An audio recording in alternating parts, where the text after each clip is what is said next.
Pemirsa, polisi telah menetapkan tersangka kasus pembunuhan di Depok, Jawa Barat dengan korbannya seorang mahasiswi. Mirisnya pelaku diketahui masih berusia muda dan melakukan 2 tindak pidana yang sama.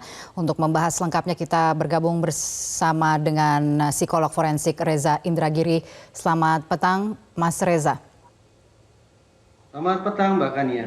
Terima kasih telah bergabung bersama kami. Mas Reza, kasus yang terakhir ini secara spesifik ingin mengomentari soal yang terbaru terlebih dahulu, kasus yang menimpa seorang mahasiswi di Depok, Jawa Barat. Mengapa semakin kesini, semakin terkesan begitu mudah menghilangkan nyawa manusia, bahkan orang dekat sekalipun, seperti yang terjadi di Depok baru-baru ini dibunuh oleh pacarnya sendiri?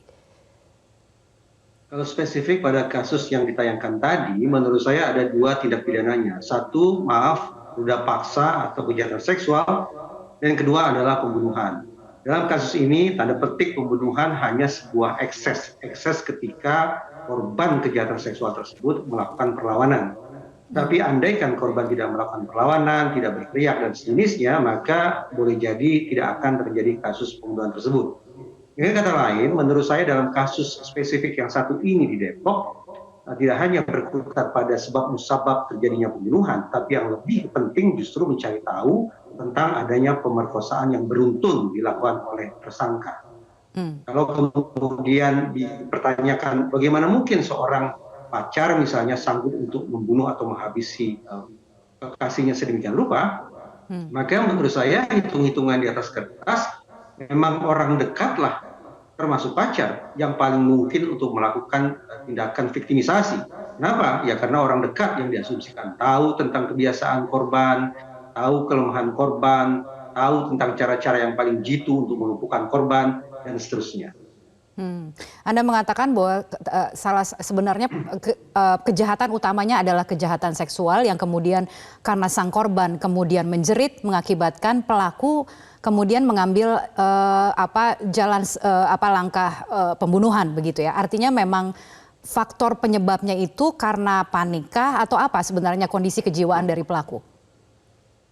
Memang kalau mengacu kepada kronologi yang tadi disampaikan, perkiraan saya bahwa pembunuhan ini lebih dilatar belakangi oleh motif emosional. Bahwa ada situasi seketika yang sama sekali di luar dugaan si pelaku, yang membuat kemudian pelaku mengalami panik sedemikian rupa, dan tidak memiliki alternatif lain kecuali dengan melumpuhkan korban hingga sampai korban meninggal dunia. Nah, pada titik ini memang perlu dipastikan juga apakah sesungguhnya pelaku itu sungguh-sungguh memang ingin menghabisi korban, ataukah dia ingin melumpuhkan korban namun dengan cara-cara yang katakanlah kebablasan, yang tidak terkendali, yang justru mengakibatkan korban sampai meninggal dunia. Jadi tidak bisa dikategorikan kemudian sebagai pembunuhan berencana? Saya bayangkan pembunuhan berencana semestinya harus memenuhi 4 unsur, yaitu target, insentif, sumber daya, dan resiko. Kalau khusus kita bicara tentang resiko, itu akan bisa terbaca indikasinya misalnya apa yang pelaku lakukan terhadap korban. Apakah pelaku berupaya menghilangkan tubuh korban atau berupaya untuk membangun alibi-alibi tertentu agar sedikit banyak ada peran korban yang juga bisa dia tunjukkan kepada otoritas penegakan hukum atau sejenisnya. Namun dari kronologi yang coba saya simak bahwa tubuh korban dibiarkan begitu saja, lalu pelaku melarikan diri, maka perkiraan saya yang bersangkutan si pelaku ini tidak memiliki kalkulasi tentang resiko. Dia tidak berpikir tentang apa yang harus dia lakukan ketika jatuh korban pada peristiwa yang sudah terjadi tersebut.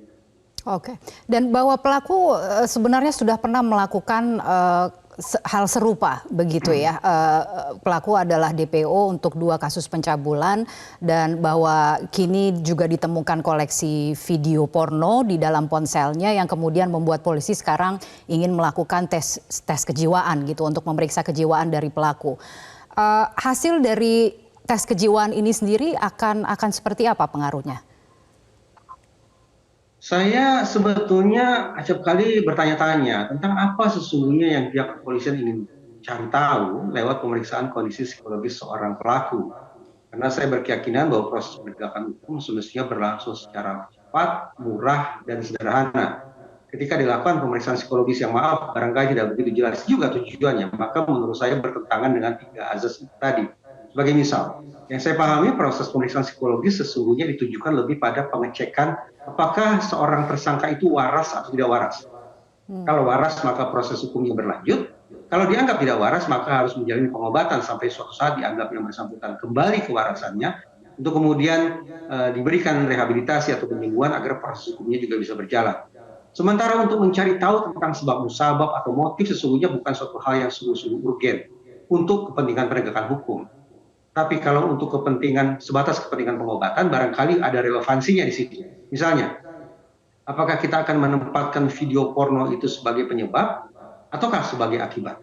Kalau ditempatkan sebagai penyebab, ada kemungkinan pelaku mengalami adiksi atau kecanduan terhadap tayangan-tayangan pornografi, dan adiksi itu yang kemudian coba dilampiaskan dengan melakukan kejahatan seksual, termasuk yang berakibat misalnya korban meninggal dunia. Atau jangan-jangan tayangan video itu merupakan bentuk lain dari pelaku yang mencoba untuk menyalurkan hasrat seksualnya. Jadi seolah-olah silih berganti. Kalaulah tidak memuaskan hasratnya itu dengan menonton tayangan dewasa, yang bersangkutan barangkali akan menyalurkan hasratnya dengan cara-cara yang melanggar hukum lainnya.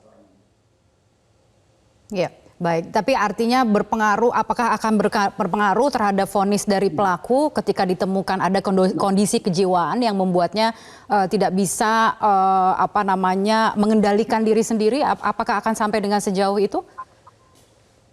Nah, di sini kan bisa jadi ada potensi blundernya. Kalau tersangka itu divonis tidak waras, maka dia akan bisa memanfaatkan pasal 44 KUHP, berarti lolos dari pertanggungjawaban pidana.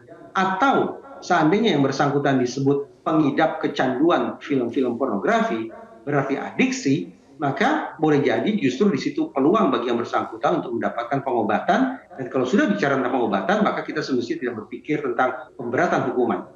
Ini yang tadi saya katakan, ada persoalan yang tampaknya juga harus dijawab ketika otoritas kepolisian sangat tertarik atau sangat bergairah untuk melakukan pemeriksaan psikologis terhadap tersangka pelaku pidana.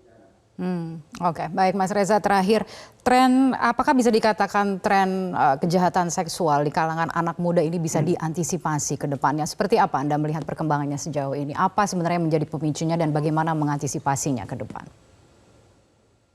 Bahwa Indonesia sudah sejak beberapa tahun lalu memiliki undang-undang khusus terkait dengan pemberantasan kejahatan seksual, bisa kita tafsirkan bahwa kejahatan seksual tampaknya sudah menjadi sebuah fenomena di negara kita.